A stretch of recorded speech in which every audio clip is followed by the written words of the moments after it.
Boston breathes differently at night. From Beacon Hill's golden terraces, light spills like honey onto cobblestones, but a few miles east, the air turns metallic near Ashen Harbor, where silence smells like rust and salt. Selena Vance walks alone between these two worlds.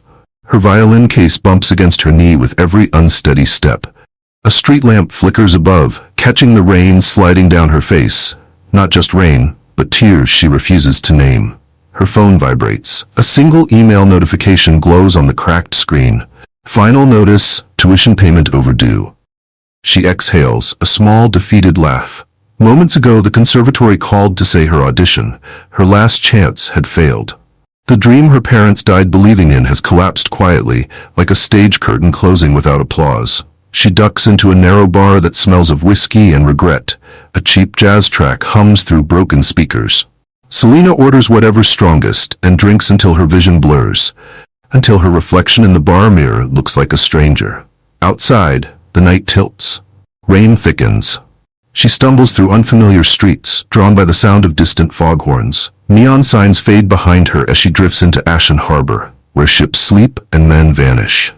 Two figures emerge from the mist, eyes gleaming with hunger. One whispers, "The violin first," and before fear can reach her, a car door opens, black sedan, no logo. A man steps out, calm, unarmed, and terrifyingly silent. The two men close in, twitching, teeth clattering from cold and craving. Selena blinks through the blur, clutching her violin case like a life raft. "Please," she murmurs, but her voice breaks against the wind. One man grabs her wrist. "That case, what's in it?" "Nothing worth your soul," she slurs. He laughs. The other flicks open a knife. Then silence. Even the rain seems to pause. Headlights wash over the alley, slow, deliberate. A black sedan slides to a stop, engine humming low. The door opens and the world seems to step back. The man who emerges does not belong here. Tailored charcoal suit, no umbrella, rain pooling on his shoulders. His expression unreadable, as if he's carved from the same night that surrounds him. The addicts freeze, they know that face. Or maybe just the air around him, the quiet that means danger. Roman Costello. The name no one says out loud in Ashen Harbor. He doesn't speak, doesn't need to. One slow glance and both men crumble inside their skins. They drop the knife, then the case. In seconds, they're gone, swallowed by the dark that birthed them.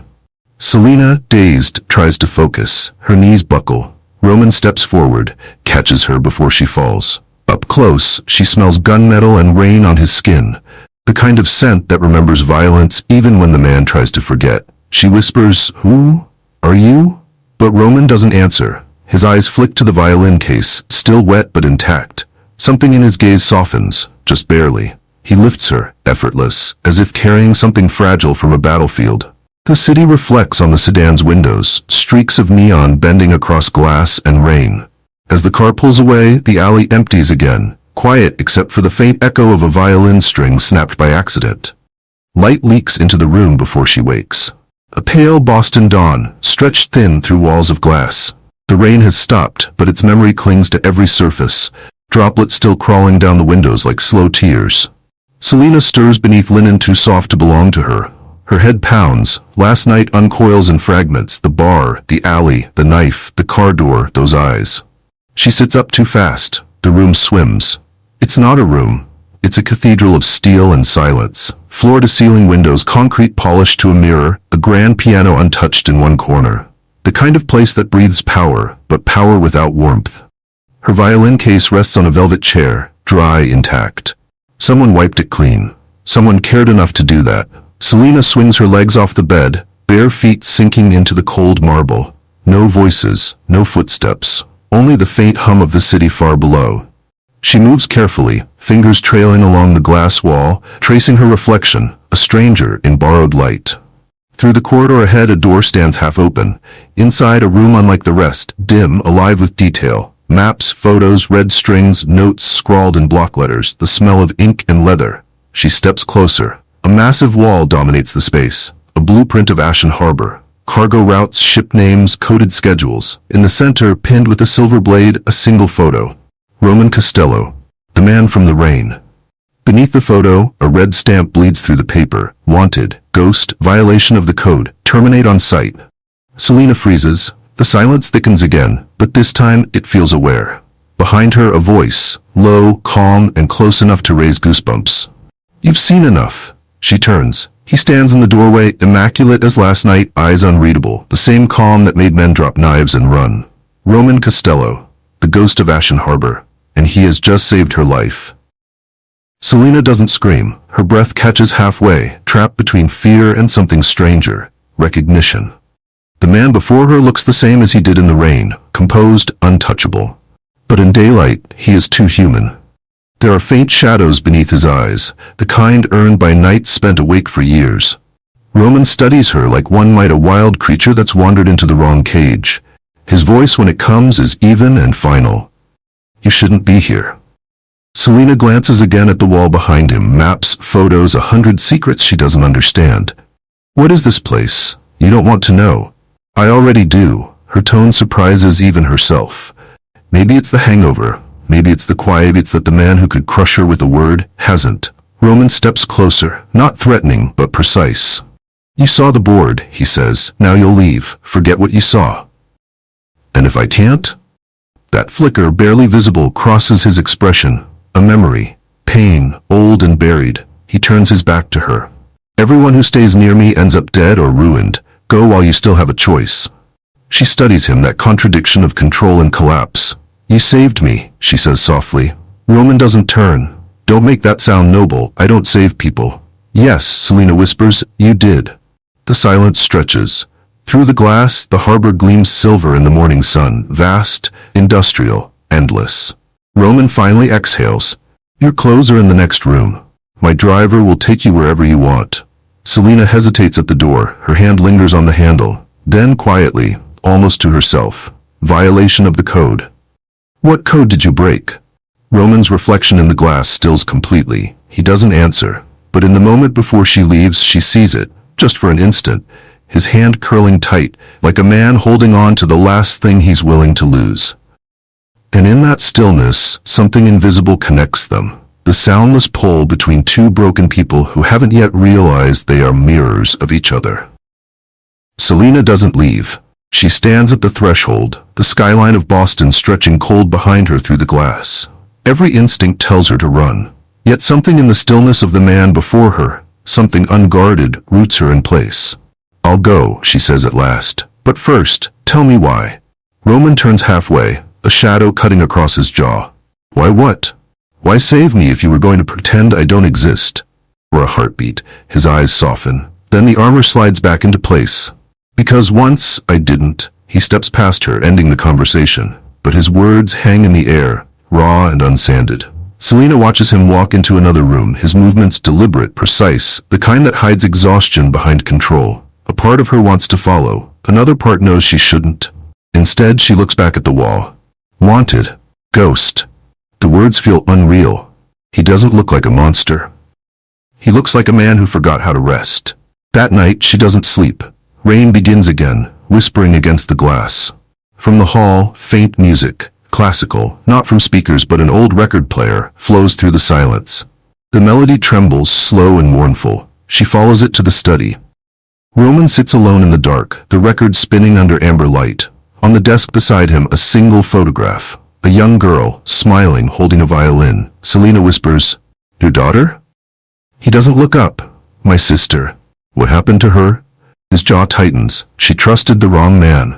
Selena's throat closes. She wants to say "I'm sorry," but the words would sound hollow. So instead, she steps forward, lays her hand on the piano nearby, and presses one key, just one. The note lingers, trembles, fades. Roman finally looks at her. For the first time, his eyes don't seem cold. Something fragile flickers there, something like recognition.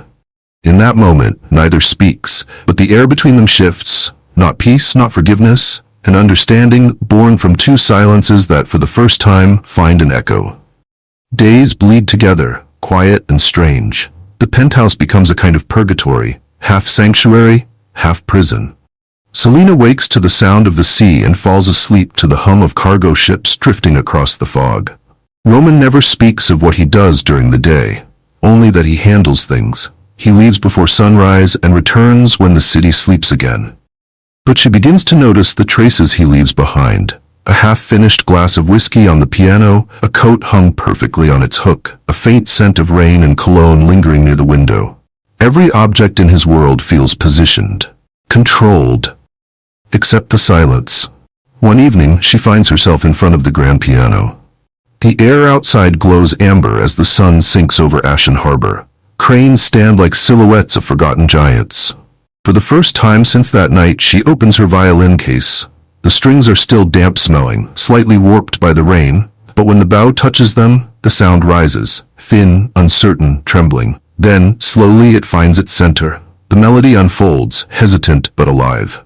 From the mezzanine above, Roman stops. He doesn't speak, doesn't move. He just listens. The notes wind through the steel and glass, softening everything they touch. For a moment, the fortress breathes. Selena closes her eyes, letting the music say what she can't. Grief, gratitude, confusion, all tangled into one fragile line of sound.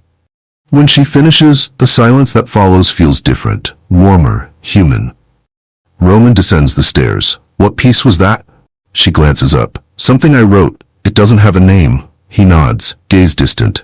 Then don't name it. Some things lose power once they're defined.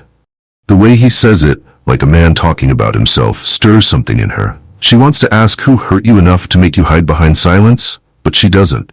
Instead, she says softly, maybe some things need to be heard before they disappear. Roman doesn't answer, but a shadow of a smile moves across his face, gone as soon as it appears. He looks out toward the harbor, where the sky bleeds red into gray. Tomorrow, he says, don't leave this place, not even to the gate. Selena's heart tightens. Why? He doesn't turn. Because when the harbor grows quiet like this, it means something's coming. The next morning, the light is wrong. Too pale, too still. Even the gulls have vanished from the sky. Selena feels it before she understands it, the shift in the air, that tight pressure that comes before a storm. She finds Roman on the terrace, phone pressed to his ear, face carved from stone. He speaks little. Just fragments. No movement. Freeze the docks. I said freeze them. Then silence. He ends the call and stands there, hands gripping the railing, eyes fixed on the water like he's trying to will it to obey him. Selena watches from the doorway. The wind toys with his tie, his cuffs. For the first time, he looks humanly uncertain. Something's wrong, she says. It always is, he murmurs. A cargo ship passes far below, crawling through the fog, its horns groaning like wounded beasts. Roman's gaze tracks it until it disappears. They're testing me, he says quietly, seeing if I'll break the rules to fight back. Who are they? He exhales, a long breath that feels like surrender. The Commission, the ones who built this harbor on blood and called it commerce. Selena steps closer, her voice careful. And you were one of them. He doesn't deny it. I was their ghost, the man who made problems vanish. Until? Roman looks at her. Until they asked me to move something I couldn't wash off. The wind rises, rattling the glass walls. A storm is coming for real now, its first raindrops bursting against the windows like thrown pebbles. Roman's phone buzzes again. One glance at the screen and his jaw tightens. They know you're here. Selena's stomach drops. What do you mean? How? Silas Vane, he says. The name tastes like rust. He's been waiting for me to care about something. Roman turns away, eyes dark. You need to stay out of sight. I'm not your prisoner. No, he says softly. You're my consequence. Lightning forks across the sky. For an instant, his reflection in the glass doubles. Two Romans. The man he was, and the man trying not to be.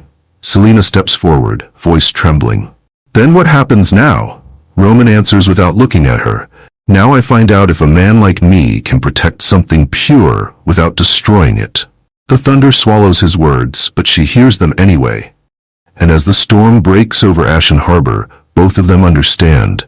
There is no way out of the dark without walking through it. The rain doesn't stop. It drapes the city in a gray curtain, turning the glass walls of the penthouse into mirrors. Selena sits by the window, her violin silent beside her. Roman hasn't spoken in hours. He paces the study like a man trapped in his own skin, every motion precise, controlled, until it's not. His fist hits the desk, a low sound like thunder's echo. Tell me, she says softly. Tell me what they did to you. He stops, his reflection staring back from the window. Older, colder, almost unrecognizable.